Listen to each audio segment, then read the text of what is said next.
All right. Hello and welcome to the Voices of Pueblo podcast brought to you by the Pueblo Star Journal. I'm Ben Kaysen here with Mo Montgomery. Mo, how are you doing? Doing great. Mo, thank you so much for coming on. Absolutely. Oh, man, I'm so excited. Today we're talking about the Fuel and Iron Project, the Fuel and Iron Food Hall, all of the big things going on over there. This is accompanying our big cover story that Roy Harbert wrote for us. So if you haven't read that, go check that out on pueblostarjournal.org. But Mo, you're one of the big pieces of what's going on with that project. So let's just start with how'd you get involved with Fuel and Iron and what's going on with it? Yeah, so I first got involved in 2021. I was the director of hospitality and culinary arts at Pueblo Community College. And we were applying for a grant for workforce solutions, kind of looking at exploring apprenticeship options and feasibility for that. And so at the same time, Fuel and Iron was getting established and starting their construction. And so Nathan Stern was kind of making the rounds in a lot of the committee meetings and community conversations. So I connected with him and we realized we're a great fit for the vision of Fuel and Iron and what we were trying to achieve with the college's culinary program, which is really providing a pipeline of talented, skilled individuals into the industry.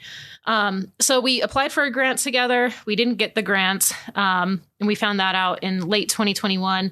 And then last year in 2022, the college announced that they were closing the culinary arts program entirely. Yeah. And so at that point, I started working for Fuel and Iron. And I started by, I did a menu for them for a concept they had in Denver. And then I came on board full time in July. Wow, that's super cool. Yeah. So the project is happening in the Holmes Hardware building. That's correct. Down on Union, which is such a cool place. Yeah. What's it been like working in there? Oh, man, it's a gorgeous site. So the building originally was built in 1911, promptly burned to the ground, and they rebuilt it in 1915. And when they rebuilt it, obviously it was flood proof because it had the kind of structure that the same reasoning why Water Tower Place is still standing today. Yeah. So it survived the flood. It's just a beautiful building. And when it was acquired, it has this historic designation. So it's very limited what you're allowed to do with something like that. But the advantage that Fuel and Iron had was that there was nothing in the building. I mean, it was just a shell with columns and brick wall to wall. And so we were really able to do a lot with the floor plan because there wasn't stuff we had to remove. And so that afforded us the opportunity to put 2 floors of affordable housing on the second and third floor. So we have 28 new housing units, and that's managed by the Housing Authority of Pueblo. And the idea is if people can afford to live downtown, they can work downtown, and we can have a thriving, vital food scene. I love that. So it goes right along with the core mission of what Fuel and Iron is trying to achieve, which is to make Pueblo the best place in Colorado to start a food business. That's super cool. Yeah. Talk to me about what is that bottom floor going to look like within that building? Absolutely. So 7 different business concepts on one floor. So Fuel and Iron is going to maintain a central bar. And we hold the liquor license and we'll do a lot of the front of house operations. And then we have an anchor tenant, that's Solar Roast Coffee. And so when you walk in, that's the first thing you see is the Solar Roast. And they're not going to go anywhere. They're going to stay there for as long as the partnership goes. And then we have 5 tenant restaurants that are all brand new concepts. And those are on staggered leases of 2 to 3 years. So the idea is the tenants can go in and all they have to focus on is their concept, their menu, their branding, and cultivating their customer market.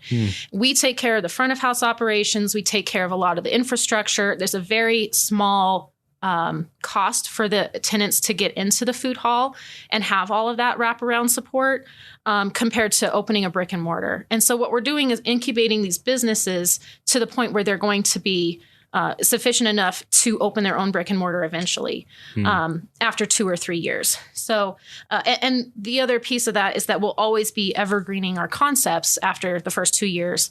So there'll always be something new with the food hall, something fresh and inviting. That's super cool. Yeah. Absolutely. So we'll talk about what are the first restaurants that are kind of stepping in? What do you guys have set up? Yeah, so we have Solar Roast Coffee, which that's not a new concept. We all love Solar Roast. Oh yeah, it's a staple. Then we have Diavolo Hot Chicken, and that's brought to us by the owners of Bingo Burger. So Mary Oreskovich, which is a big name here in Pueblo, and Richard Warner. And so this is like a Nashville hot chicken, but with Pueblo chilies. Oh, cool. So fried chicken sandwiches. And then the second concept is Mosh Ramen. And that's brought to us by Chef Chris Ducey, who formerly taught at PCC as a culinary instructor, but he's worked for like every corporate restaurant you can imagine. He's been all over the country with his corporate experience. And so Mosh Ramen is really like an irreverent take on street food.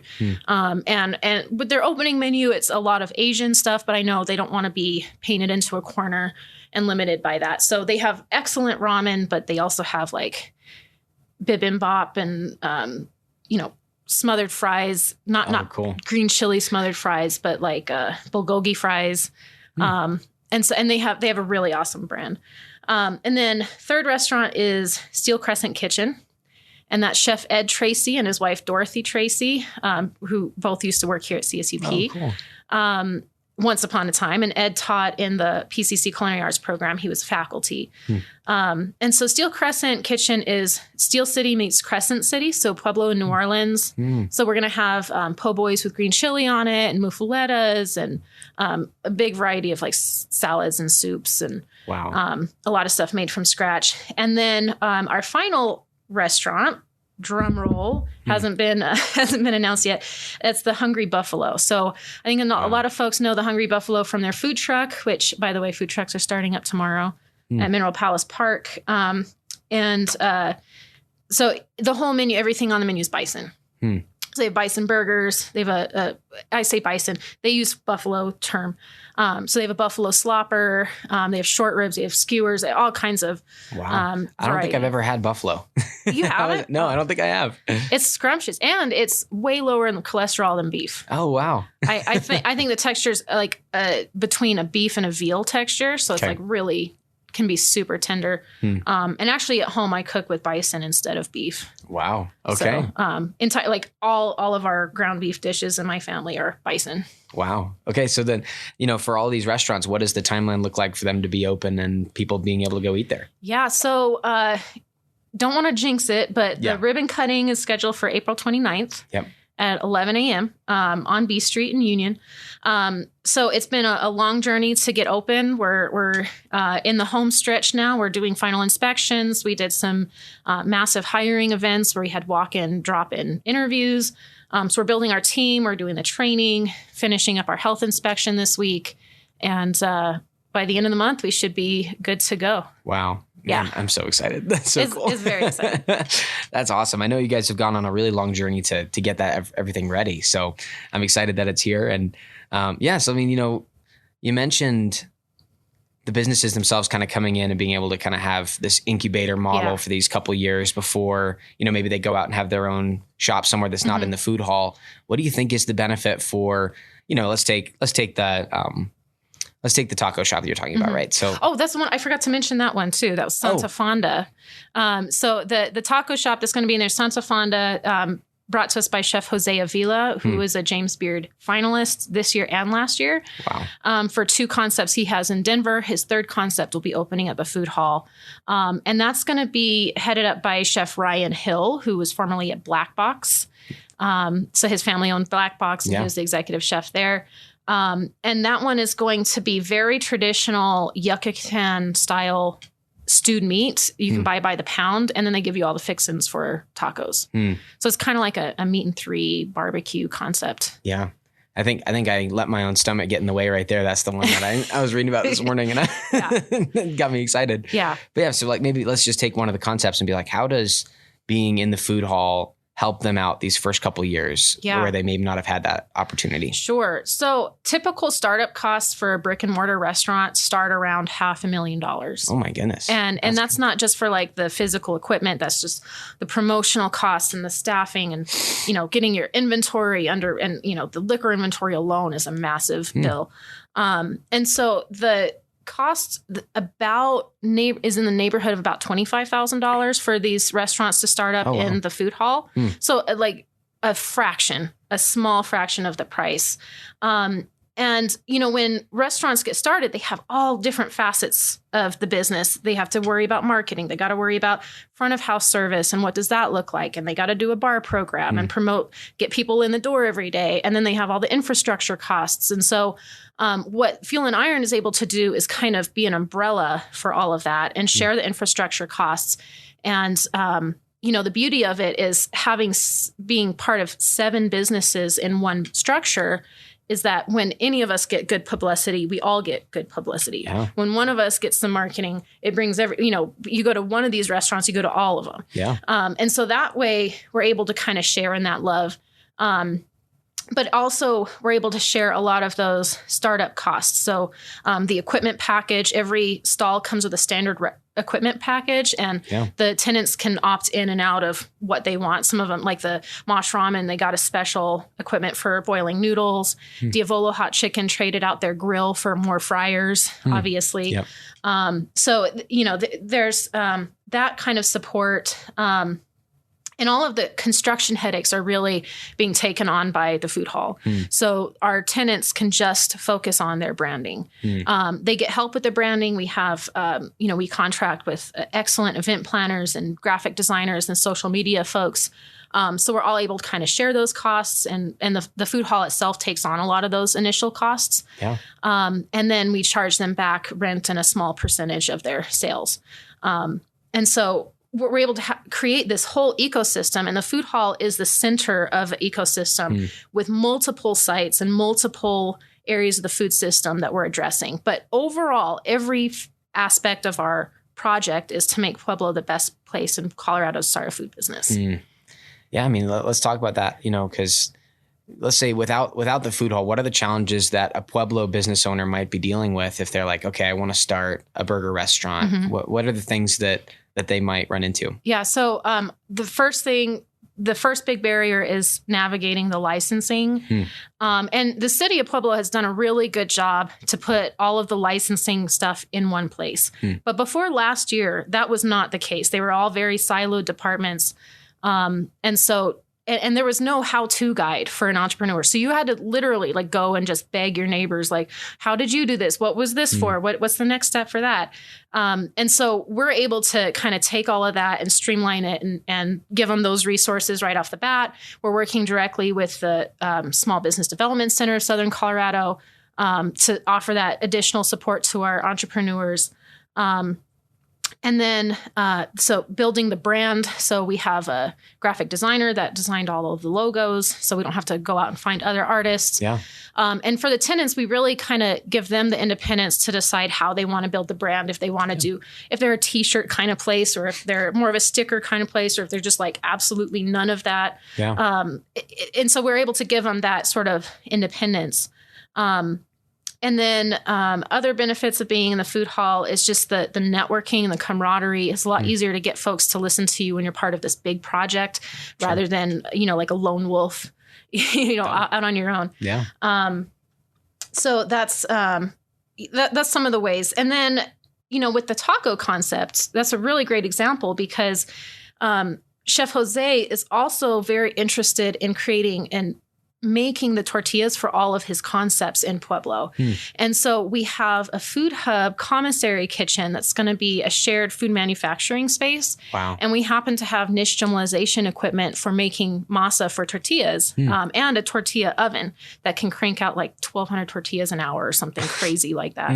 And that's in partnership with Rocky Mountain Farmers Union to develop local entrepreneurs. And so what we're attempting to do is he's now talking to growers and producers around the state to grow the heritage varieties of corn that he wants to put in his tortillas. And we're able to support local agriculture here in Pueblo County as well. So if he wanted to infuse, Pueblo chilies into the tortillas or something like that, it's right here in the backyard. Yep. So he'll be making the tortillas for all 3 of his concepts right here in Pueblo and employing folks for that. And then he'll be able to sell those tortillas directly through the restaurant in those dishes, but also make a packaged good product that can go on the store of shelves or shelves at the store. Yeah. And so, and the Hungry Buffalo is doing a similar thing with bison jerky. So they're able to really expand into other areas with their restaurant concept, and then really diversify their portfolio of what their brand is. That's super cool. And and then like you mentioned earlier, like if someone comes to the Hungry Buffalo, they're going to be seeing everything else, right? That's right. it's a total. Yeah. So if you have somebody in the group who doesn't touch red meat, there's other options. Or if you have someone who absolutely hates fried chicken and everybody else in the house wants fried chicken, go to the food hall and then they can have a po' boy or a taco or some ramen. That's awesome. I think the closest thing Pueblo has to that is probably the mall, but that's all chain, right? Yeah. Well, no, the mall isn't all chain. We have some graduates of the culinary program. Oh, really? There. Oh, cool. Yeah, with 7 Branches Bakery. Hi, Jacinia. The mall is bringing in a lot of independent businesses as well. You see, they have a barbecue spot. And I don't want to say who it was that just moved in, but one of our local food trucks just moved into a space. Oh, good. In the mall as well. And, and I liken the food hall to the mall. When I'm trying to explain it to folks who haven't necessarily been to a food hall, I'm like, okay, so it's all a shared dining area, and you bus yourself. You counter service, same thing. Yep. You get a text when your food is ready, and you go pick it up at the counter, and then you clear your table when you're done. But they're all separate businesses. So we have 7 different food licenses with the health department. Wow. We have 7 different business licenses. We have one liquor license to rule them all. But, there's a lot of facets. But what's really neat about it is them all being entrepreneurs. They have the entrepreneurial spirit. And so they're like the best students you could ever ask for. They're very attentive and proactive because it's their reputation on the line. It's their investment in the line. Yeah. And so they're very careful to protect their branding and their own concept. And so it's a little bit easier to manage when they all have their own business, as opposed to if they were all for one business and then they're all your own employees. So they have their own employees and we have our own employees, and it's a lot fewer people to manage. That's cool. So what's the process been like transforming that building? It's been a journey. The first time I stepped foot in there was in 2021 in June. They had an open house, and I remember just like the sound in that building, everything echoed. Yeah. And it was completely empty, right? It was completely empty. There was like bricks and maybe a few feathers and pigeon poo in the corner. And that was it. It was just swept clean. Yeah. And so it's been, it's just watching over the last year or so really is when you start seeing stuff truly taking shape. And when they put in every step of the way, it's like we could say to each other, oh, it's starting to feel real. We get the framing for the walls. Oh, it feels real. Yeah. And then the next week we have walls and we're like, oh, now it really feels real. And even like last week I was in there and I was talking to Chuck from the Hungry Buffalo and he was looking at his equipment. It's all plugged in and ready to go. I'm like, now it feels real. It's like, here we go. So, it's been an awesome journey. And it's kind of like watching your kids grow up. It's just a pleasure all the way. That's so cool. What does it mean to have the kind of the historical background behind that building alongside with what you guys are doing? So I think like everything in Pueblo, there's always some historical baggage that comes with everything, right? Yeah. But that's one of the reasons why we love Pueblo is because it is like, it's so easy to trace directly back to the owners. And you still see like the phone book in the 1890s here in Pueblo. I don't know if they had phone book back then, but the phone book looks very similar today with the same names that it did. And I've heard that there's like villages in Italy and Slovenia that look like a Pueblo phone book as well. So that's kind of cool. But I think the historical context is everything in Pueblo can be tied historically and easily. And when you put food into that context, then it really makes it special. And that's part of the programming that we're teaching with our apprenticeships. Is cultural heritage programming with the foodways of Pueblo. Yeah. So tell me about the apprenticeships. What is that going to look like? So we have 3 apprenticeships that we're unrolling over the next 3 years. And there's a couple, before I get started on apprenticeship, I should explain there's 2 main components of apprenticeship, and this is all laid out by the Department of Labor. So there's related instruction, and that's class time or lab time, and then on-the-job learning. And this is across every industry. On-the-job learning is always going to be a minimum of 2,000 hours. Our culinary apprenticeship is going to be 2,000-hour programs for a total of 4,000.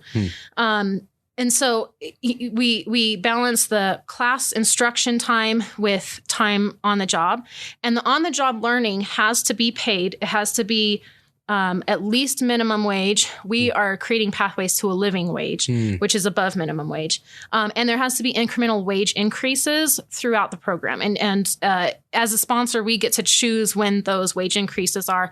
And so we're just dividing it into a 50-cent raise every 1,000 hours that they work. Cool. So it's a pretty easy benchmark to achieve. They don't have to pass an exam to get their raise or something like that. Yeah. And you know, one of the big goals of apprenticeship is to demonstrate to the learners and the earners that there is a clear, lucrative pathway to a career. That you have a career pathway, you can retire in this business. A lot of folks spend a few years in it and leave, and they never intended on staying in it. And that's an awesome way that we are able to support the community. But the food systems jobs last a long time, and they do pay a living wage. So the culinary arts apprenticeship, 3 years. Along the way, if students opt into all of the college credit classes, they'll get 11 professional certifications. Wow. At minimum, they will get 3 ACF, this American Culinary Federation, which is our accreditor.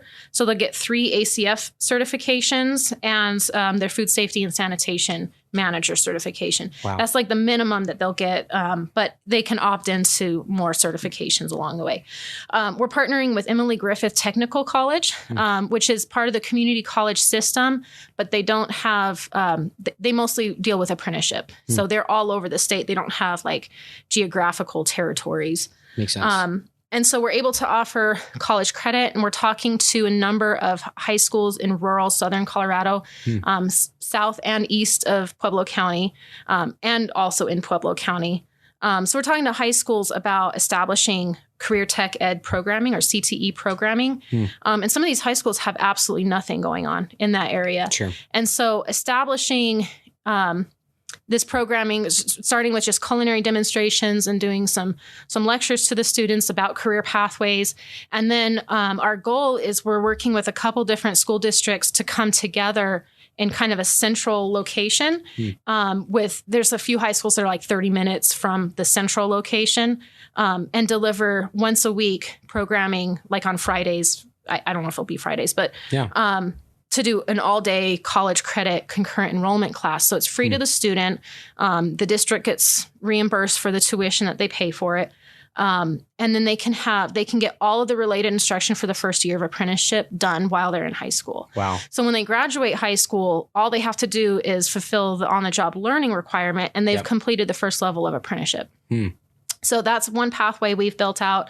But we're also very interested in our local workforce and earners and learners, and getting them employed. So the first year of apprenticeship on the job learning will be at the food hall on a rotation.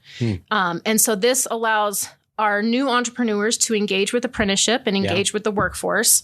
But they also get some support to offset some of those wages with food. The food hall is matching, and we're getting a grant to match some of the wages. So we're able to start the apprentices at a living wage, but our entrepreneurs are only paying a fraction of what that cost is. Wow. And this also allows us as a food hall to employ the apprentices full time so they can qualify for benefits. So they'll have a benefits package as well. And so the first year is done at the food hall, and apprentices will rotate among the 7 concepts.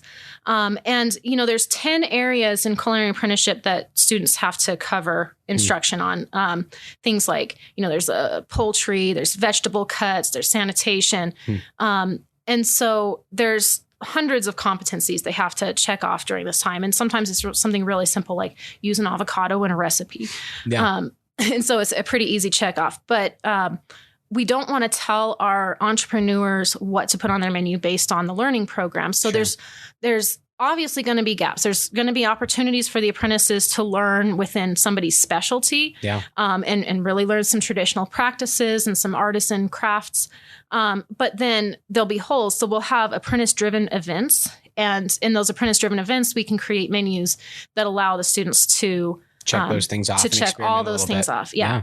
And so that way we're able to simultaneously support our entrepreneurs and doing what they do best, but also provide that wraparound, making sure every check off is there. So the first year in the food hall, second and third years will be with area employers. And if the student doesn't live in Pueblo and they want to work somewhere closer to home, if they're in Trinidad or La Junta or something like that, then they can choose a site that qualifies in their area. Okay. And we can do some traveling to do check-in.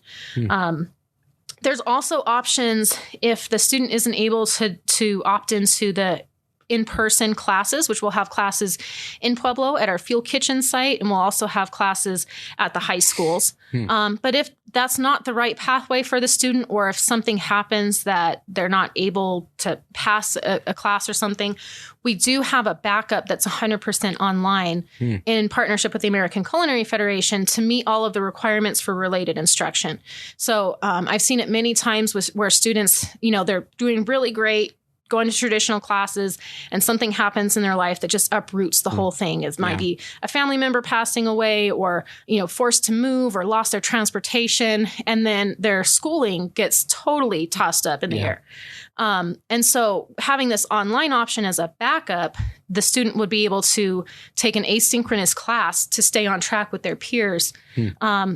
At their own pace, and meet those qualifications. And then there's benchmark exams throughout the whole program for different American Culinary Federation designations. So the last one that they get is certified sous chef. And that ties to an occupation, which is chefs and head cooks. And the average wage for that is $58,000 a year. Wow. So that's, however, I should say, all of our apprentices are geared toward entrepreneurship. And so while they can get a really great job in the industry, what we really want to do is develop them into their own business owners. And so this allows for that. And the way we're doing that is the capstone for all of our apprenticeships is going to be the Pueblo Food Project's Entrepreneur Development Program, which was developed a couple years ago. And really kind of goes through all of those, like licensing, how to write a business plan, and it ends with them getting to pitch their business plan to investors. So that's the capstone. Regardless if they want to own their own business or not, they get that hands-on, which makes you a really great manager, even if you don't want to own your own business. Yeah, and you're seeing it from the entrepreneurs you guys have brought in already. That's like, right. They're taking that leap, and then you're working alongside them. That's really cool. Yeah. Yeah. So workforce solutions for the food system, restaurants make up 10% of jobs in Colorado. It's a huge job sector. And so we just want to really address the gaps that we see in this community with that. We're also creating 2 other apprenticeships. So we have the culinary apprenticeship that's launching this year, this summer at the food hall. And then the second one we're launching next year is going to be for Fuel Farm. And so Fuel Farm is a 1/4 acre just south of the food hall. It's on the food hall site. And it's going to have the production of an 8-acre farm. We're going to use a lot of innovative technology, and we're going to have an agriculture apprenticeship program that goes along with that and teaches the technology. We're going to have drone technology for taking measurements of the crops, an aquaponics system, a 70 by 30 foot greenhouse that houses the aquaponics system. Wow. We're going to have wheelchair accessible beds. So it's the whole idea is that it's open to all learners. It's inclusive to the entire community, learners of all ages. So not just the apprentice age, but we'll have K-12 programming. We'll have senior programming, stuff for the whole community. And it'll be a place that folks can come. It's Pueblo's first commercial urban farm. So our vision is that anyone can come and spend time on the farm, and it'll be open to the public. And so Fuel Farm apprenticeship, we're exploring 1, 2, and 3 year apprenticeships. Yeah. That's still in the very beginning stages. We're going to do the physical infrastructure build this next year in our capital campaign. And Fuel Farm itself is a 501c nonprofit. So eventually it'll be the parents' organization for all of our educational programs. That's awesome. And then our third apprenticeship coming in 2025 is for food manufacturing and consumer packaged goods. And that's being headed up at our site Fuel Kitchens on the east side. And Fuel Kitchens will also be the site for our culinary lab classes as well. We just started construction on that, I think yesterday or day before yesterday. Oh, wow. And that should be good to go this summer. Jolene Collins is the director of operations and mentorship for Field Kitchens. And you may know Jolene's name because she's JoJo Sriracha. Oh, yeah. So her product is going to be made there, and she'll have a great mentoring program for folks wanting to develop those consumer packaged goods like hot sauces or shelf-stable products, tortillas, like tortillas, jerky, that sort of thing. And so the food manufacturing site at Field Kitchens is also we're going to have additional entrepreneur support for food trucks and caterers. So we'll have a commissary kitchen. It's going to work with membership. We have space for about 60 members. And then for food trucks, we'll have food truck parking. We have secure parking. We have a barbed wire fence around the facility. And we're looking at what other services we can provide for food trucks. So like a gray water dumping station, an oil station, that sort of thing. You know, can we have them charge their batteries while they're parked overnight securely? So, you know, we're developing that. Again, that's coming in 2025, but the food truck operations are going to start and the catering operations will start this summer around the same time we start our classes. So you mentioned the culinary gets going this summer. Do you guys already have students that are interested and already set up for that? Or we do. So I've been on the road. I've been going to a lot of high school visits in partnership with Generation Schools Network. So we're working off of the Scale Up grant, which we were awarded last year, and that supports my position and also just the outreach to the schools. So every couple weeks they have me going to career days or just doing culinary demonstrations. And some of these schools, you know, first of all, a lot of these schools are brand new. There's a lot of brand new schools around Colorado. So that's kind of a joy. It's nice to see that revitalization in those communities. And so, doing the travel, sometimes they don't have any CTE programming at all. And so every kid in the high school will come to these culinary demonstrations. And they're pretty straightforward. I make a really simple dish, but I let them taste things and feel things and smell things. And then I feed them. And then I do a presentation, which is always good with teenagers. Yeah, that's a really good sales rate. That's perfect. And when we talk about career pathways, we talk about the whole project of Fuel and Iron and what we're doing and what we want to achieve. But we also talk about this is what a job in the food service industry could look like. I'm a professional in the food service industry. This is what my experience is. And so giving them that exposure and you know, just ability to envision that it could be something different from what they see around them. So that's a big part of the programming. Let's say that someone's listening to this podcast right now, maybe 18, 19 years old, hasn't figured out what they want to do yet, not sure what's going on, and their interest is piqued right now. Why should they pursue something in culinary and maybe even reach out to you guys? And you know, 18, 19, 28, 29, 38, 30. We want learners of all ages. But you know, working in the food system, it's where art and science meet. So if you like either of those pathways, that's the place for you. My favorite part of being in the food industry is I get to eat all the time. Eating is like my favorite thing in the world. I like cooking a lot too. But these are legitimate, sustainable pathways. And what I've told students over the years, two things about this industry. This is the industry of second chances. So whatever your background is, like, doesn't matter coming into this industry. So whether you have, you know, if you're just 18 years old and have a pretty typical background, or if you're an older adult, maybe you have some justice involved situation in your life, or we're in the DOC or on parole. Like this is the industry that people go to because the background checks aren't as stringent. And so for folks that are looking to rebuild their lives and really want something that has a lot of vitality to it and seasonality and art, this is a really great pathway. But it's not easy. There's a lot of hard work. There's a lot of, you know, keep your head down and just do the work. You know, food production, it varies so much with supply chains and the weather and the climate and how food is getting distributed and grown. There's so many things that can fluctuate. So it makes it a very challenging industry to work in. But for those who are in it, like, you'll find that they really love it. It's a passion thing. I don't know. Like, you either love it or you don't. Why do you love it? I love it because I love to eat. I love, I love the creativity of it. I almost was a painter, like a fine artist. Yeah. I was an art prodigy in high school. I thought I was going to go to New York and go to a fancy art school. And then I had a baby in high school.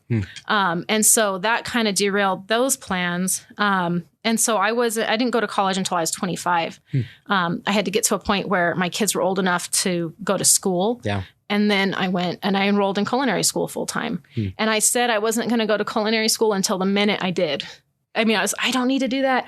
You see all these chefs out there who don't have degrees and they do just fine. And then, working in the industry, I realized it doesn't happen for women very often that they get up to a head chef position and are able to have a kind of position where they can make a difference in people's lives unless they have that education. And so that's what really was one of the driving forces of me going to culinary school is I wanted to be able to change the world for the better. Yeah.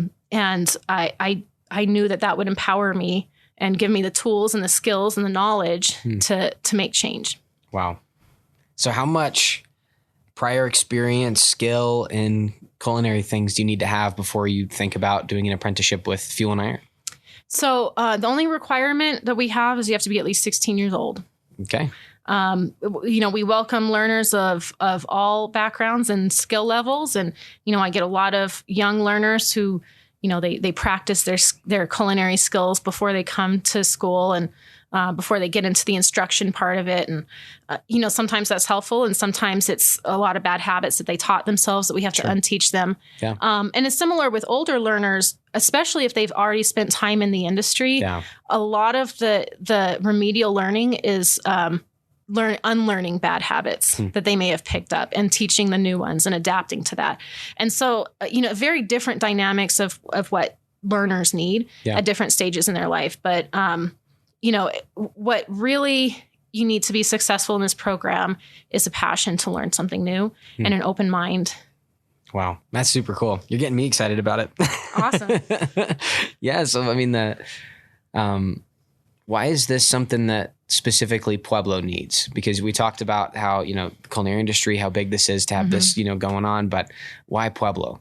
So I could talk about the economic impact and the vitality of downtown and, the ability to live where you work. And those are all really amazing things. But I feel like the big cultural shift that we are working towards is that Pueblo is greatly undervalued for their culture and unique foodways. And that's the piece I can speak to. I don't know a lot about like sports and other stuff, but, as far as foodways go, Pueblo has a lot of unique traditions that are very specific to the history and the geography of the place and the people that have occupied this land for the last 10,000 years. And so what we really would like to see, and we see that from locals and outsiders also. And so what we would like to do is really build up that cultural appreciation, and we're embedding that into the lessons of this program and there's kind of two pieces that go to that. So our learners get that appreciation, they get the historical context. Why is green chili the way it is? That's the really big question. Yeah. And I don't know if I'll ever solve that one.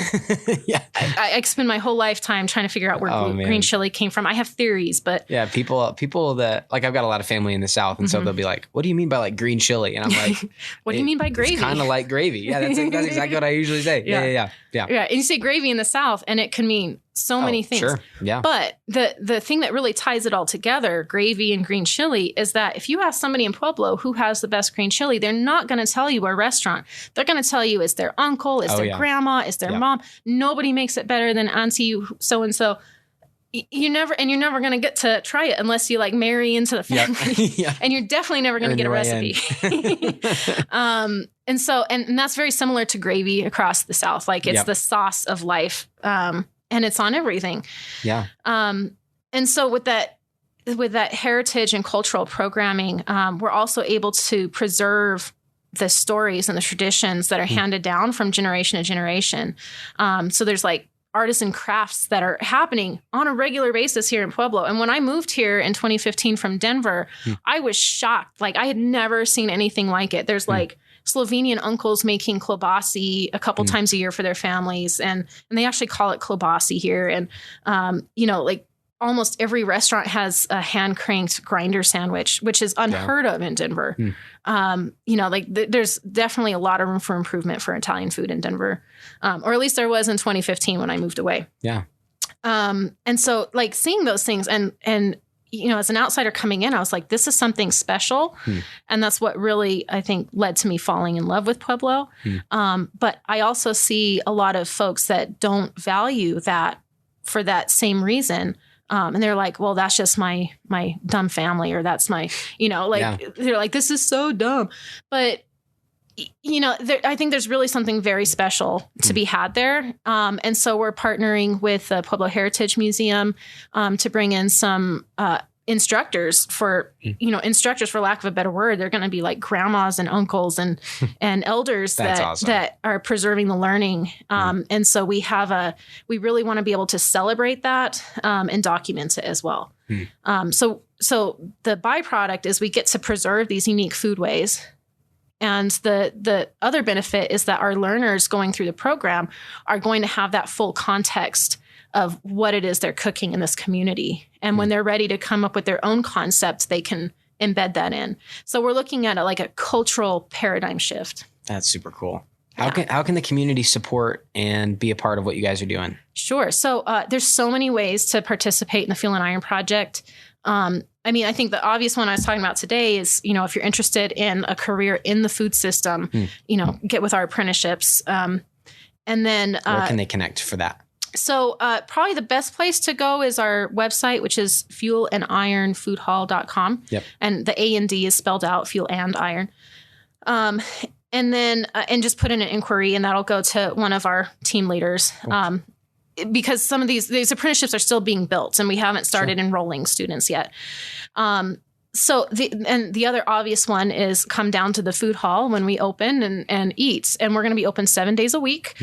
We'll have brunch on Saturdays and Sundays at 10 a.m. We're going to be open till 11 p.m. every night and have food service that late. So I know that's something that when I moved here from Denver, between brunch and late night eating, that's what I missed the most about the Denver culture, is that, at midnight I could go find a taco somewhere on Colfax or Federal. But down here it's difficult, and it's hard to find anything open on Sundays and Mondays. That's kind of my thought too. And so being open 7 days a week, we want to be the center of a community, and we want to welcome folks of all backgrounds. We have a kids corner in our, we're going to have a little indoor playground. We have an awesome mural by Dan Levinson. It's the third mural Dan Levinson has done for Fuel and Iron. Wow. So we have a nice area. We have some interactive activities for kids of all ages. But we're also looking at bringing in some programming to support arts. So whether that's crafting at the table, and for all ages. So we'll have kids programming, we'll have senior programming. The grown-up programming is going to be at the bar. But we'll also have a performing arts space inside. So we have, we'll have live music. Definitely for our opening, there's going to be live music. But we also have a lot of potential for performing arts and programming. And so, my vision is that we'll be able to provide programming free of charge to students of all, people of all ages across Pueblo, if they want to learn some dancing or some improv comedy or open mic night, whatever age they are, that they'll be welcome. And that's so cool. And we love the idea of families spending time at the food hall as well. Oh, yeah. Yeah, I'm so excited about this project. So the grand opening is April 29th. And then is that just kind of from then on, we're ready to roll from then? Yeah. So our first our ribbon cuttings on the 29th. We're open to the public the whole week before. Okay. We're just doing a quiet, I'm announcing it on this podcast. I don't know how quiet it'll be, but we're just doing a quiet opening starting that Monday before.